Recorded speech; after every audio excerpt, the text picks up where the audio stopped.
Part 1. My name's James. Just James. No middle name, no fancy last name that sounds like it belongs on a firm's front door. Just James.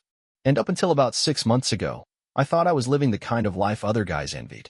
Big house in the suburbs, a smart and sexy wife named Jessica, 2 cars in the garage, and a golden retriever named Duke who always looked like he was auditioning for a dog food commercial. I met Jessica in law school. Yeah, she's a lawyer. Was, at least, when we met. She had the kind of confidence that could make a judge backpedal mid-ruling, and looks that turned heads faster than a car crash. We weren't some passionate whirlwind that burned out after 6 months. We were the slow burn kind. 8 years together, 6 of them married. Built our lives from the ground up. I handled real estate investments and construction projects. She worked her way into a corporate law firm with a client list that looked like a who's who of local scumbags in suits. At first, we were a team. We shared long nights of takeout and trial briefs, built our careers side by side, and bought our dream house on the outskirts of Charlotte. I put sweat into that place. Literal sweat. I knocked out walls, laid the floors myself, and planted every damn tree on the property. It wasn't just a house, it was mine. Ours, sure, but mine in the way that only a man who's broken his back for something can claim it. The first crack came not with a scream, but with silence. It was a Tuesday. I remember that because Tuesdays used to be our no distractions dinner night. Phones off, no TV, just us and a glass of wine, her dry red, my cheap bourbon. But that Tuesday she came home late. No apology. No explanation. Just walked through the door and said, "We need to talk about the mortgage." I blinked. What about it? I think we should refinance. Move it into both our names. Now see, most guys would hear that and not think twice. But me? I built that house. I paid for that house. It was already in my name, just my name, because when we bought it, she insisted her credit wasn't in the right shape. I figured we were a unit, so I didn't argue. But now, 6 years later, she wants on the title? I raised an eyebrow. What brought this on? She shrugged. It just makes sense, right? We're married. It's only fair. It was that word, fair, that stuck in my throat like a fishbone. Jessica never used words like that unless she was building a case. And the way she said it, so rehearsed, like she'd gone over it in front of a mirror. Still, I brushed it off. Maybe she was just trying to feel more secure. Maybe it was nothing. But once doubt sets in, it spreads like rot. That weekend, I noticed her phone never left her side. Not once. Bathroom, laundry room, even outside with the dog. Now, Jessica had never been secretive. She was the type to leave her phone face down on the counter without a second thought. But now? It was glued to her hand like it held state secrets. And then came the smell. Not perfume. Cologne. She came home late one night, claiming she stayed at the office to review briefs. I went in for a kiss, and there it was Tom Ford. I don't wear cologne. Never have. She said it was probably from someone in the elevator. Right. Now, I ain't stupid, but I am loyal. So I didn't push. I told myself I was imagining things. That I was insecure. That maybe I was overworked, overtired, over whatever. Then I made the mistake of checking the trash can in her car. Don't ask me why. Call it a sixth sense. In between Starbucks napkins and a protein bar wrapper was a parking stub from a hotel. Not a conference hotel. A boutique one. The kind you don't go to for meetings, but for encounters. Dated for a Thursday, I know she said she had a deposition out of town. That was when the iceberg cracked open in my brain. I went home that night, poured a double shot of bourbon, and stared out the window at the backyard I landscaped myself. I thought about the years I gave her. The clients I turned away because she didn't like them. The weekends I spent fixing up the house instead of drinking beer on the lake with my buddies. And I still didn't confront her. Not yet. Instead, I started listening. Watching. She'd started wearing new clothes, sleek, tight, tailored. Her makeup changed too. Lipstick that wasn't there before. Nails done twice in a week. She started getting up early to go running, even though she hated running and always said people who liked it were psychos. And there was something else. She was smug. Like she knew something I didn't. Like she was in on a joke, and I was the punchline. That's when I knew for sure. She was cheating. But here's the thing, I didn't rage. I didn't cry. I didn't break anything. I just smiled. Because while she was playing chess with my house as her endgame, she forgot one thing. I built that board. And I was about to flip it. Part 2. Once I let go of denial, I stopped looking at Jessica like she was my wife. I started watching her like she was a mark. You don't live with someone for 8 years without knowing their patterns, when they shower, when they check their phone, how long it takes them to fall asleep. I used that knowledge like a scalpel, cutting into the soft underbelly of her lies. The first thing I did was clone her phone. I bought a burner, downloaded some tech a buddy of mine at the precinct had told me about once in passing back when we were trading horror stories over beers, and when she left her phone charging in the kitchen overnight, I got to work. It took less than 20 minutes. Most people don't protect what they think is already theirs. What I found made me feel like I'd swallowed battery acid. There were messages, hundreds of them, between her and a guy named Brandon. At first, I didn't recognize the name, but then I saw the signature line on one of his emails. Brandon W. Ellis, ESQ. Ellis and Harding LLP. A damn lawyer. Not just any lawyer, either. One of those smiling, toothy bastards that floods local commercials with promises to fight for you. He wasn't in her firm, but they definitely knew each other from the circuit. Divorce attorney, of all things. The irony was thick enough to choke on. Their texts weren't even discreet. He called her baby girl. She called him B. They made jokes about me. About my house. About how she couldn't wait to make it hers legally. There was even one where she said, "He's so naive, B." I could tell him the sky was green, and he'd nod like a good little husband. I sat there at 2 a.m., lit only by the blue glow of the burner phone, clenching my jaw until it popped. The worst part? They'd been planning. Not just sleeping together, planning. She'd been getting legal advice from the guy she was screwing, behind my back, on how to take me down. She was buttering me up, trying to get her name on the deed, and once it was done, Brandon would file. She'd clean me out. Maybe even make a play for alimony if she could prove she sacrificed her career for the marriage. The whole time I thought I was being paranoid. She was playing chess with my damn life. But I didn't confront her. Not yet. No. I smiled. Kissed her goodnight. Played the role of the doting husband like I was auditioning for an Oscar. Then I got to work. I started recording everything. I bought 2 mini voice recorders, planted one in her car under the passenger seat, the other in her purse the next time she left it hanging on the kitchen chair. They were motion activated. Every time she went somewhere, I got audio. The next few days were a crash course in betrayal. There were phone calls with Brandon. Some flirty. Some legal. She was careful not to mention full names, but I wasn't born yesterday. Every B was him. Every our plan was a nail in the coffin she was building for me. I heard them talk about timelines. She was planning to file in a month. Said she wanted to get through one more family gathering before pulling the plug. Just one more of his brother's barbecue nights, she joked. Then I'm done pretending. Pretending. That one hurt more than the moaning audio I caught on Thursday night when she worked late again. But I still didn't confront her. Instead, I went quiet. Real quiet. I stopped asking questions. Stopped offering back rubs. Stopped initiating anything at all. She started to notice. Asked if I was okay, if work was getting to me. I smiled, told her everything was fine. That I was just tired. That's when her behavior changed again. She started trying harder. Cooking more. Wearing the silk robe I used to love. One night she even suggested a weekend getaway, just for us. I nearly choked on my drink. That's when it hit me, she knew the hook was about to set. She was just fattening me up for the slaughter. Keep me relaxed. Keep me trusting. So when she went in for the kill, I'd be too shocked to fight back. But oh, I was ready. Then came the test. One night, I walked into the kitchen as she was on the phone. She didn't hear me. She was laughing, saying something about how I still hadn't caught on, and that the papers would be ready soon. I stepped on purpose. She jumped, slammed the phone face down and spun around with a smile so fake it could have passed for plastic. Hey, baby. I was just talking to Mom. Sounded like a fun call, I said. She's planning a trip. Wanted to know our schedules. I nodded. Nice. I could see the twitch in her neck. She was nervous. Probably wondering if I'd heard enough to connect the dots. I hadn't just connected the dots. I had red yarn on a corkboard. But I gave her nothing.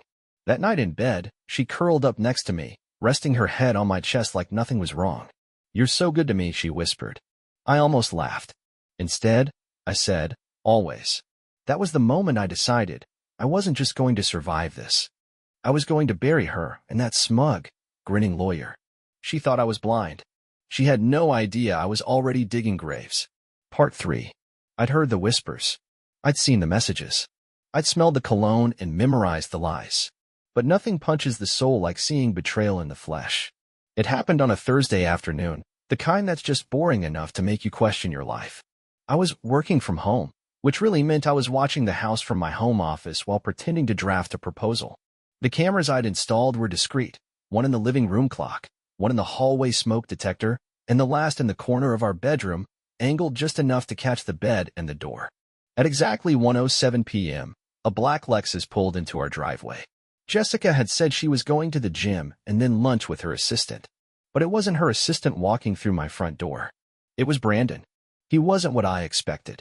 Maybe in my head, I'd build him up to look like some Greek god in a three-piece suit. But the guy was average. Clean-shaven, slick hair, tailored shirt, and that lawyer looked like he was always ready to walk into a deposition and ruin someone's life with a smile. It was the smugness that did it. The way he walked into my house like he'd done it 100 times before. Jessica greeted him in yoga pants that I knew damn well she hadn't worn to sweat in. She kissed him. On the lips. Not a peck. Not friendly. This was possession. Claiming. I watched on my phone from my office downstairs in real time. They didn't waste time. She led him to the kitchen first. Poured wine, middle of the damn day, and they toasted to almost being free, her words, not mine. They laughed. She made a joke about how I'd probably cry into my bourbon but still hand over the keys. Brandon said he won't even see it coming. That's when I knew I wasn't dealing with just an affair. I was dealing with AF*** King Heist. They moved to the bedroom. My bedroom. The one I drywalled. The one I laid the hardwood in, plank by plank. The one with the bed I built from reclaimed oak. I built that bed for us. And now I had to watch them desecrate it. No, I didn't watch all of it. I fast-forwarded. I'm not a masochist. I only needed one frame. One still shot of her, on top of him, smiling like she'd won a prize. I screenshotted it. Saved it to a flash drive. Labeled it Warhead. It wasn't heartbreak I felt. It was clarity. Like a fog lifting. The lies were over. The act was done. This was war. That night, I kissed her forehead and told her I loved her. She smiled, smug and sweet. Love you too. I spent the weekend putting together a dossier. That's what it became, a case file. Evidence, timelines, printouts, audio clips. I knew the law well enough to know what held weight. And I knew Brandon's firm well enough to know their own policies on inter-office relationships, client interference, and the sacred line between legal advice and manipulation. I was going to hit them both where it hurt. I reached out to a buddy of mine, Mason, who worked cyber investigations for corporate cases. He owed me a favor from back when I fixed his roof in a snowstorm. I gave him the drive, the phone, and the story. He didn't ask questions. Just said, I'll dig. You'll get everything. 2 days later, I had everything. Jessica had been emailing Brandon from her work account. Rookie mistake. Mason pulled the metadata, timestamps, everything. She'd not only plotted the divorce with him but also leaked financials, my financials. She'd attached appraisals of our house, documents on my investment properties, and even a scanned copy of my will. She was arming Brandon with ammunition so he could legally rob me when she filed. She was planning to claim emotional abuse, fabricated texts and emails, no doubt drafted together over wine and bedroom pillow talk. I found a draft of a message on her phone, written as if she were scared of me, as if I were some cold, manipulative control freak who refused to acknowledge her autonomy. It made me want to puke. Every text she'd ever sent me, every card she wrote, every time she clung to me after a rough day, none of it mattered now. She was rewriting our story, painting herself as the victim to make the theft look like survival. But the dumbest thing she ever did was underestimate me. I made an appointment with a divorce attorney, real sharp guy. Name's Carter Hill. Clean cut. Speaks like a preacher, but fights like a pit bull. I laid everything out for him, showed him the footage, the texts, the emails, the financial disclosures. His eyes lit up. You've got her by the throat, he said. Good, I replied. I'm not looking to negotiate. I'm looking to end her. I had him draft a counter-strategy. If she filed, we'd file first. If she tried to take the house, we'd show the judge the messages. If Brandon represented her, we'd sue for misconduct, conflict of interest, and professional malpractice. I wasn't just going to defend myself. I was going to burn the King bridge behind her. I transferred ownership of the house to a trust in my name, separate from marital assets. Perfectly legal. Done through a holding company I'd formed years ago for tax reasons. She'd never even known about it. I was always 10 steps ahead. I just never had a reason to run the full course. Now I did. The next Sunday, she was scrolling through Zillow listings on her iPad, probably planning what beachfront property she and Brandon would buy after selling my house. I poured her wine. Said, we should talk about refinancing again. Make it official. You on the deed? Her eyes sparkled. Really? Yeah, I lied. I think you're right. It's only fair. She didn't know I'd already changed the locks digitally. Didn't know the cameras she smiled at every day were streaming to a drive only I could access. Didn't know her lawyer boyfriend was about to lose his license. She sipped her wine, smirking like a cat who'd eaten the canary. And I smiled back, like the wolf who'd swallowed a grenade. Part 4.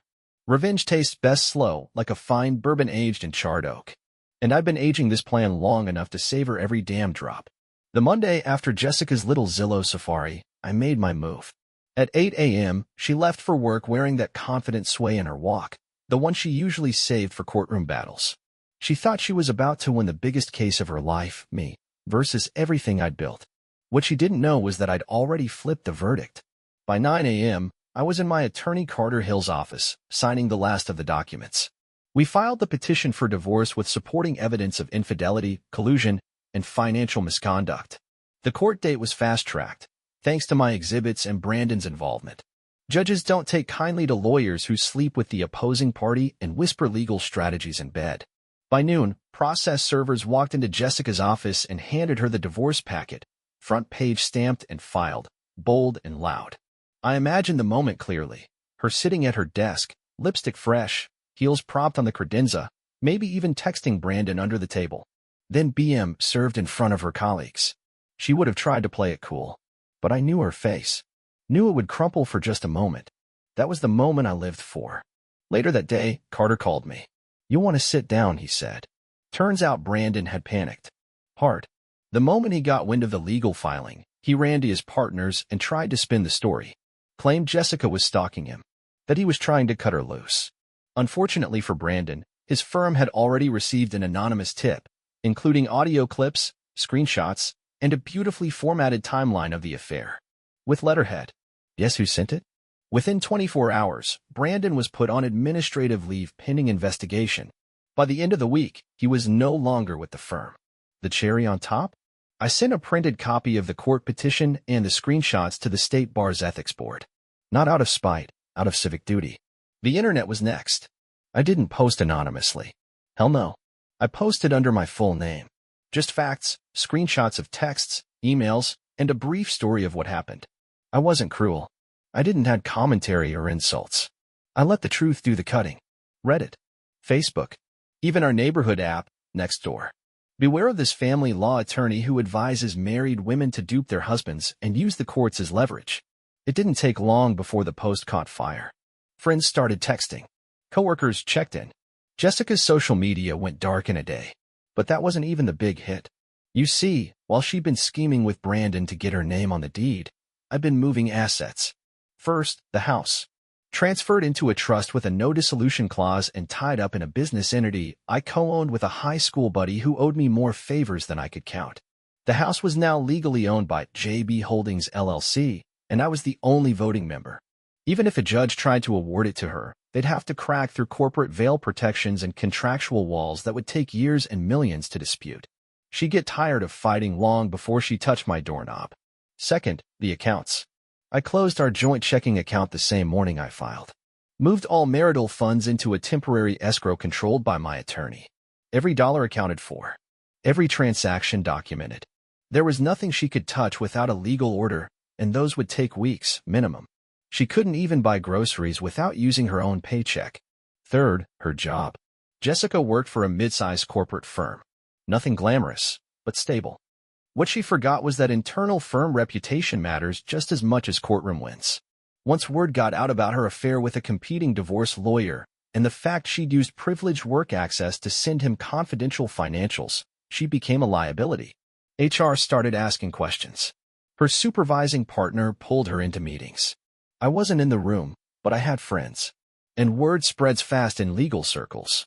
By the end of that month, Jessica was given two options: resign quietly or be terminated for ethics violations. She chose the quiet door. You'd think that would be enough. That a man would be satisfied dismantling the empire built on betrayal. But no, there was still one more thing I had to do. See, Jessica always loved the spotlight. so I gave it to her. I scheduled a meeting at her favorite restaurant, the one she used to take Brandon to on their little lunch breaks. She agreed, probably thinking it was some kind of peace talk. Maybe she thought I was finally rolling over, begging to work things out. Classic mistake. Narcissists never expect consequences. She walked in wearing her best divorcee in control look, heels, dressed tight enough to make a priest swear. I stood as she approached. She smiled like she still had cards to play. "James," she said, sitting across from me. "I didn't expect this. I figured you'd be too angry to talk." "Oh, I'm not angry anymore," I said, sliding a manila envelope across the table. She frowned. "What's this?" "Your resignation letter, your disbarment complaint, your sealed court summons, and the invoice from my attorney for court fees." Her face dropped. "I thought you said." "I didn't say anything. You just assumed, like always." She opened the envelope and skimmed the documents, her hands trembling. "You're ruining me," she whispered. I leaned in. "No, Jessica. You ruined you. I just stopped pretending you didn't." She stood up so fast her chair squeaked. Walked out without another word. I finished my drink. Smiled. The war was over. Part 5. The divorce was final on a rainy Tuesday, which felt fitting. Court didn't even take long. Jessica barely showed up. Just signed papers with the kind of quiet that only comes from knowing you lost badly. She didn't even look at me. Couldn't. And I didn't offer her the courtesy of a glance either. There was no final word, no goodbye, no fake hug with crocodile tears. Just a cold, clinical signature and a gavel cracking like thunder in a courtroom that smelled like mildew and disappointment. That was it.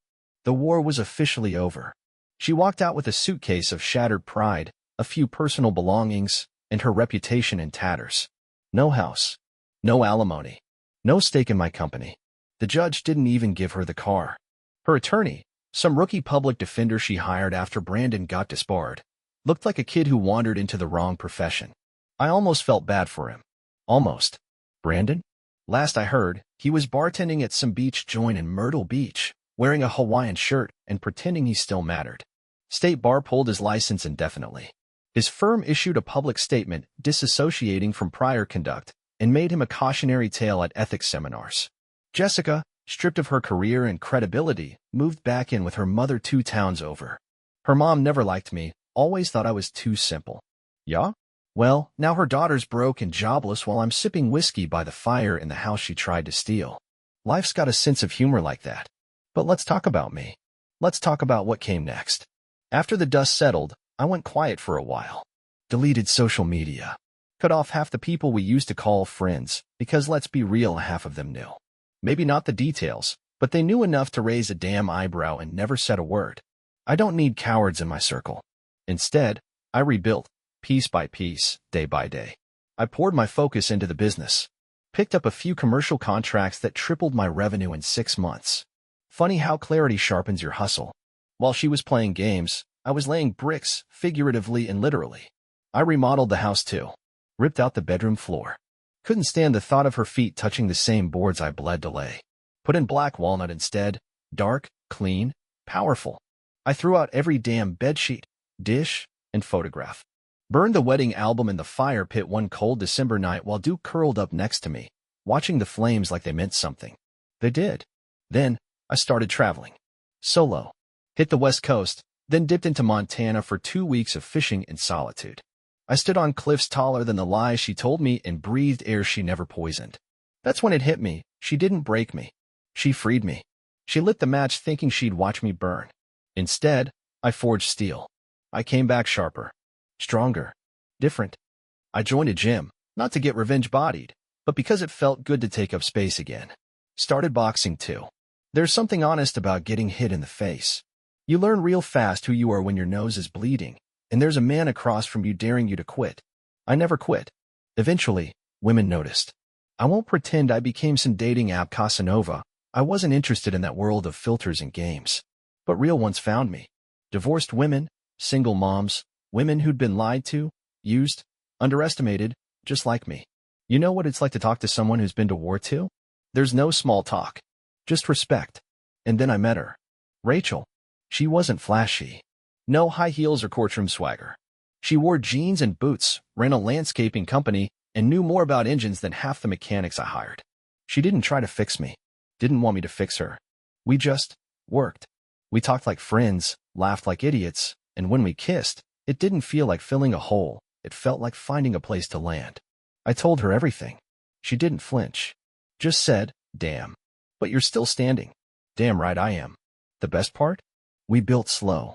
No rush, no pressure. Just respect, effort, and honesty. 3 things my last marriage ran out of the second Brandon's smug face showed up. And for the first time in years, I felt at peace. That's the thing about getting destroyed. You get to rebuild from scratch.